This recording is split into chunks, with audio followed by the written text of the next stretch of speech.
Alright guys, sorry I didn't upload any videos yesterday. I've got a splitting headache again. I get migraines every day almost, but I went to the doctor and he said, hey, you haven't died yet, so it's not serious. What you want, really want your doctor to tell you. Gotta love the government health system. But anyway, we're going to talk about Joe Biden because this story just keeps getting worse for Joe Biden. Look, to be honest, do I think they should switch him out? Yes. Do I think they should switch him out? No. So, yes, I do think, obviously, Joe Biden is a bad candidate. But if they switch him out, they might actually put in a good candidate. And that would actually give Trump a run for his money and therefore possibly not get re-elected. So, part of me is like, please, this is elderly abuse, stop. And another part of me is like, just keep going because it's going to be an easy win for Trump and hopefully we can get things like Assange out of Guantanamo Bay if he ever gets there, or whatever it may be. I kind of hope that Trump is a lot more balls to the wall when it comes to his second year than it is in his first year because he doesn't have to worry about getting re-elected. But let's jump into it. Let's talk about this whole situation because it is going from bad to worse. Now, so the first things first, right? We should actually... Let's talk about Nancy Pelosi. Nancy Pelosi had a bit of a meltdown when it came to an interview briefing because someone asked her about Joe Biden. Now look, instead of just paraphrasing the whole thing, what we're going to do is we're going to go through and we're going to watch it. And let's just listen to what happens, especially the first part of it because this is the important part. Just listen to how Nancy Pelosi is reacting when she gets asked about Joe Biden. Thank you, Ms. Mayor. Yes, ma'am. As far as Biden is concerned, how do Democrats square with the idea that they're essentially they're standing by Biden, but they're using a comparatively different standard with Kavanaugh when you demanded a investigation on Justice Kavanaugh when a very similar allegation came out. What she's doing with her teeth there, I am pretty sure that is stress. That is anger or stress, but I'm no body language expert. Her playing with her teeth like that to me is anger, I think. But regardless. On him. Well, let me just say, I respect your question, and I don't need a lecture or a speech. Here's the thing. I have complete respect for the whole Me Too movement. I have 4 daughters and 1 son, and there's a lot of excitement around the idea that women will be heard and be listened to. There is also due process, and the fact that Joe Biden is Joe Biden. There's been statements from his campaign, or not his campaign, but his former employees who ran his offices and the rest, that there was never any record of this. There was never any record. And that nobody ever came forward, or nobody ever came forward to say something about it apart from the principal involved. I am so proud. The happiest day for me this week was to support Joe Biden for President of the United States. He's a person of great integrity, a great concern for the American people. He authored the Violence Against Women Act when he was the chair of the Judiciary Committee in the 90s. He has been an advocate for funding it all along since then. And I believe that he will be a great president of the United States. He is the personification of hope and optimism and authenticity for our country, a person of great values. So I want to remove all doubt in anyone's mind. I have a great comfort level with the situation as I see it, with all the respect in the world for any woman who comes forward, with all the highest regard for Joe Biden. And that's what I have to say about that. Thank you. Excuse me. Thank you. Interesting, wasn't it? So, there's a few things about this we want to break down. So let's go through and let's rewatch this, but this time we're going to break it down. So, from the Congress. Thank you, Ms. Mayor. Yes, ma'am. Now, for a start, I'm not going to slam this reporter for her bad questioning. I think here she is trying to avoid landmines. She is literally trying to avoid stepping on a landmine that will end her career. So even just asking this question in itself takes gonads. So full credit to the reporter for even asking these questions. And I'm not gonna slam her for her phrasing of this question because, like I said, I think she really is trying to avoid landmines. But let's go back to up to this point. Okay, square. Now, her playing with her teeth like that, I'm pretty sure that's stress or anger. One of the two. I'd love to see, there's a body language channel. I would love them to see them break this clip down. And I'd love to see what she has to say about it. But that to me that's anger. That is anger about the thought that it has been raised, that this question has been raised, and she knows it's been recorded, right? So she knows it's been recorded. But the idea that they're essentially... Also, his face too, very stoic, very serious. Now, obviously, we could go back and we could see... As far as Biden is concerned... So his face is generally staying the same as it is. A very serious man, so he's not too fazed by it from what I can tell. Like I say, I'm not a body language expert. This is what I'm just an amateur just picking up here. Well, let me just say, I respect your question, and I don't need a lecture or... I respect your question, but I don't need a lecture or a speech. Or a speech.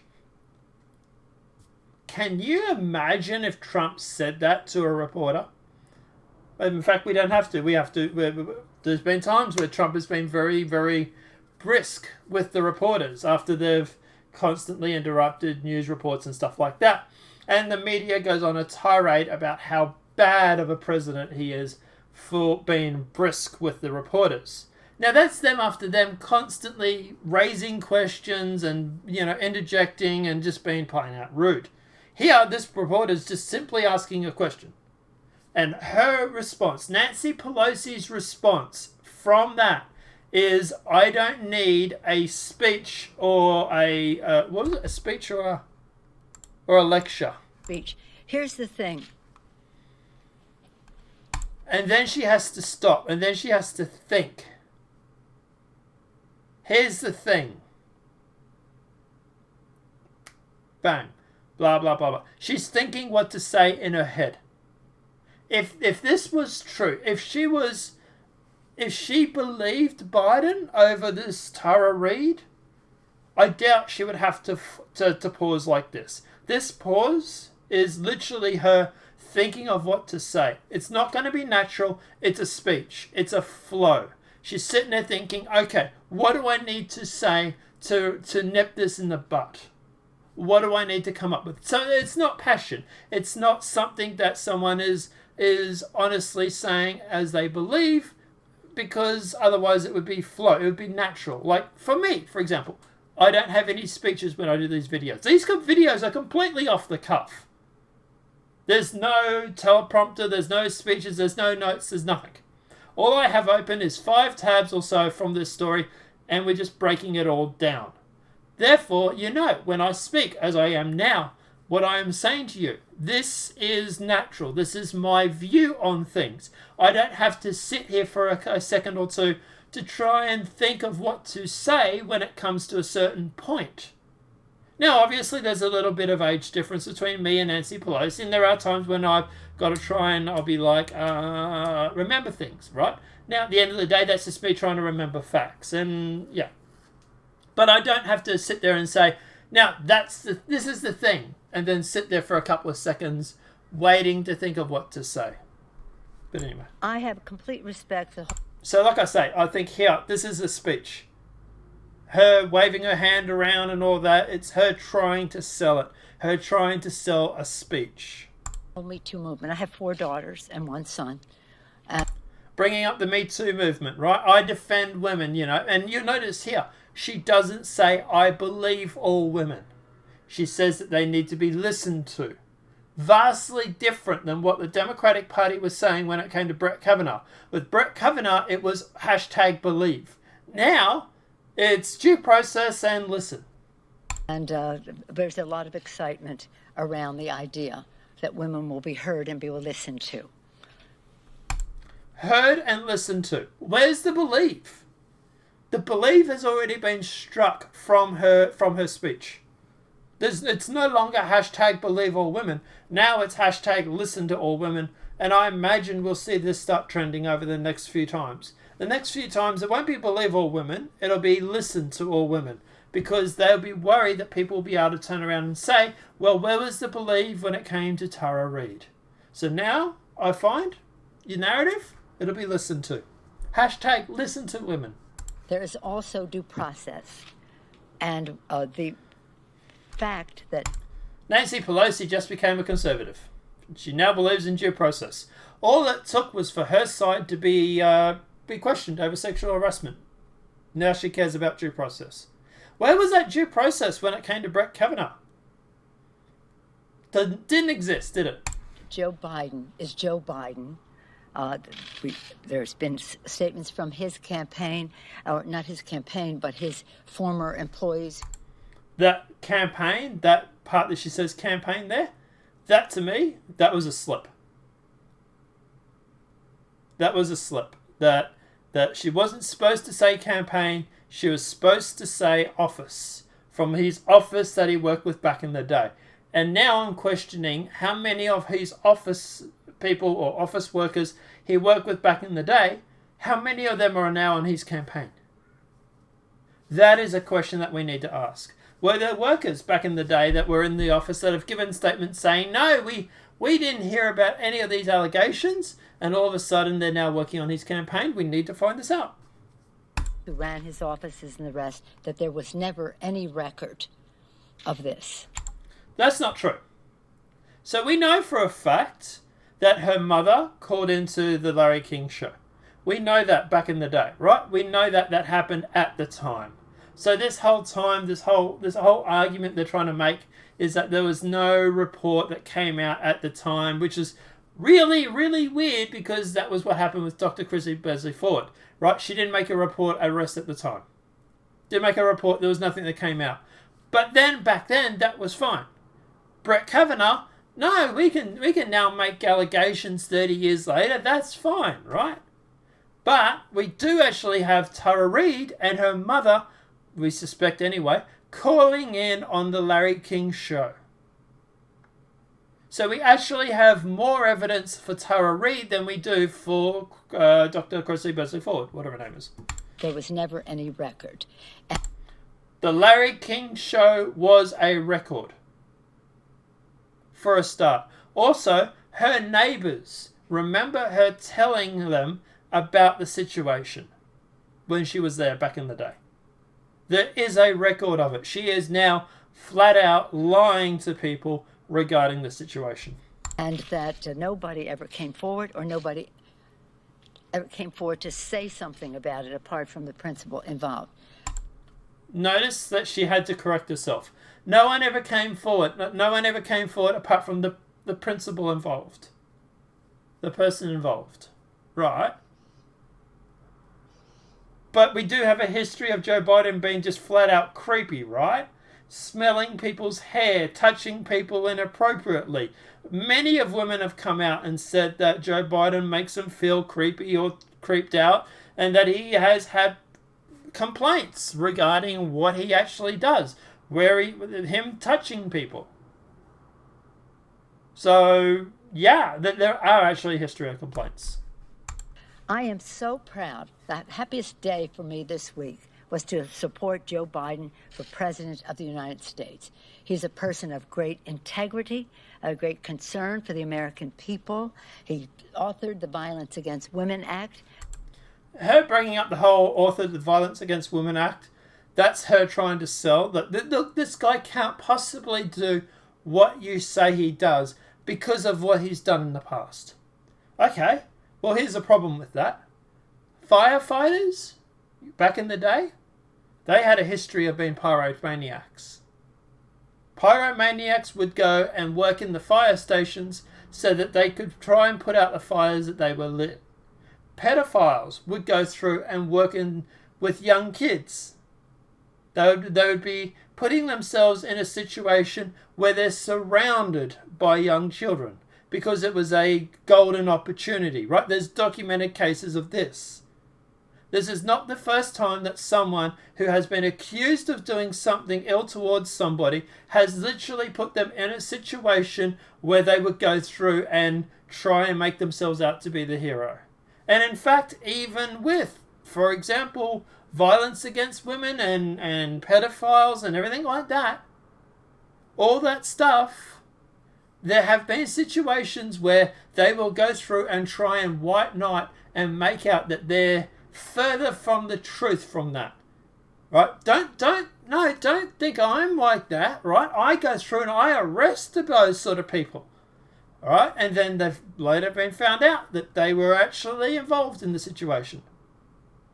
So just because someone goes through and tries to make a situation where, for example, they're innocent because of involving themselves in the opposite situation, doesn't necessarily mean anything. Okay? Yes, people that are domestically abusing people or inappropriately touching someone, they can also go through and they can also lead the charge against the same thing that they've been accused of, because it's guilt. It's not only guilt, but it's also a way for them to try and make out that they're not like that. It's projection. So just because he's gone through and done something like that doesn't mean he has, or it doesn't mean he hasn't. When he was the chair of the Judiciary Committee in the 90s, he has been an advocate for funding it all along since then. And I believe that he will be a great president of the United States. She's lying. She has to be. Does anybody think at this point in time that she's honestly telling the truth? If she can lie like that, if she can sit there and lie to say that she thinks he'll be an amazing president, the guy doesn't even remember what state he is in half the time. How is he going to be a great... Well, unless he's going to be a puppet. And then, she might be actually okay with that. But I was going to say, but she has to be lying there. Now, if she can lie convincingly regarding that, what makes you think any of the rest of this is not a lie? He is the personification of hope and optimism and authenticity for our country, a person of great values. Do you notice that she will go through and she is emphasizing certain words? Great values and authenticity. She is emphasizing certain words. She's definitely had practice. She's had speaking practice. Not only practice, but coaching, sorry. But yeah, she is emphasizing certain words because she knows that she wants them to be stuck in your head. She wants you to think Joe Biden, authentic, Joe Biden, values, blah, blah, blah. She's trying to program people when it comes to her speech. So I want to remove all doubt in anyone's mind. I have a great comfort level with the situation as I see it, with all the respect in the world for any woman who comes forward, with all the highest regard for Joe Biden. And that's what I have to say about that. Thank you. For Joe Biden. Okay, what about Brett Kavanaugh? Oh, that's different. That's a different kettle of fish. And I like the fact, look, who knows? Maybe she was supposed to leave after this anyway. But I like the fact that she walks off the stage after this. It's like she's done. I'm done and dusted. Thank you. Excuse me. She does not look happy. She might be able to lie convincingly in front of the camera. But when she's got to do multiple things at once, like walk, get someone to follow her, blah, blah, blah, the mask slips. Because it takes a lot of focus. It takes a lot of focus to convincingly lie to a camera. And when it's like this situation here, where you can sort of see that the mask is slipping.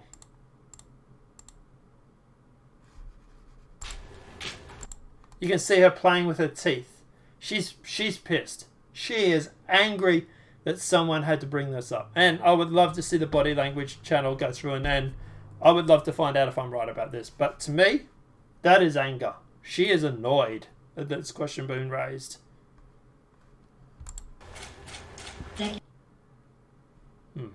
Who knows? Maybe she was supposed to leave anyway. Maybe. But I was going to say, but at the end of the day, Whew. Yeah. Now, obviously, we do have a bit of an update on this, and there is actually going to be a second story about this situation because it's just ongoing. But Tara Reid says she's willing to testify under oath. So, candidate Joe Biden's accuser is willing to testify under oath that she told the Daily Caller News Foundation on Thursday the former vice president has remained silent on the allegations, ignoring many requests for comments from the DNC on the matter. But his accuser told the but his accuser told the DCNF on Thursday she'd be willing to testify about her allegations under oath. Now, if she's able to do that under oath, and she lies, that's perjury. She's right. She has a lot riding on this. If she's willing to testify under oath, that's more than Christine Blasey Ford was willing to do. Just putting it out there. She's willing to risk jail time if she lies. Does anyone think she's lying now? And I would love to see that court case. I really, really would. But Plant C does not believe Tara Reid, says she's satisfied with how Biden has responded. And obviously, Alyssa Milano says she still admires and supports Joe Biden despite allegations.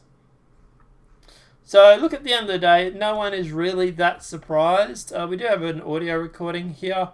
Let's listen to this. Alyssa Milano says she still admires and supports Joe Biden despite sexual assault. Oh, okay. Yeah, it's just reading out the story. But like I said, look, at the end of the day, obviously Silver Silverman has exposed the double standards in the Me Too for Biden. Actress-comedian Sarah Silverman called out Senator Christine Gilbert on Wednesday over her apparent Me Too double standard when it comes to former Vice President Joe Biden's allegations from former congressional staffer Tara Reid. But you called on Al Franklin to resign without the ethics investigation he asked for, tweeted Silverman to Senator on Wednesday. The actress who attached a CNN piece entitled Christina Gillibrand on Tara Reid allegations I support Vice President was referring to former U.S. Senator Al Franklin, who fell under fire in 2017 after journalist Leanne Tweeden accused him of fondling her while asleep. He shoved his tongue down her throat without her consent. So, at the end of the day, look, this whole situation, the DNC is losing control. They are losing control of it. Like I say, look, to be honest, do I think they should replace Joe Biden? Yeah, I really do. Do I hope they replace Joe Biden? No, I really don't. Because there's a few things that are coming out of this.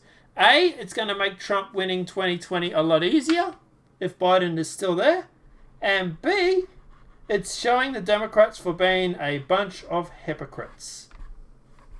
And that's what we need more now than anything. We need them to be shown to be the hypocrites that they are. And at the end of the day, they're doing it in spades.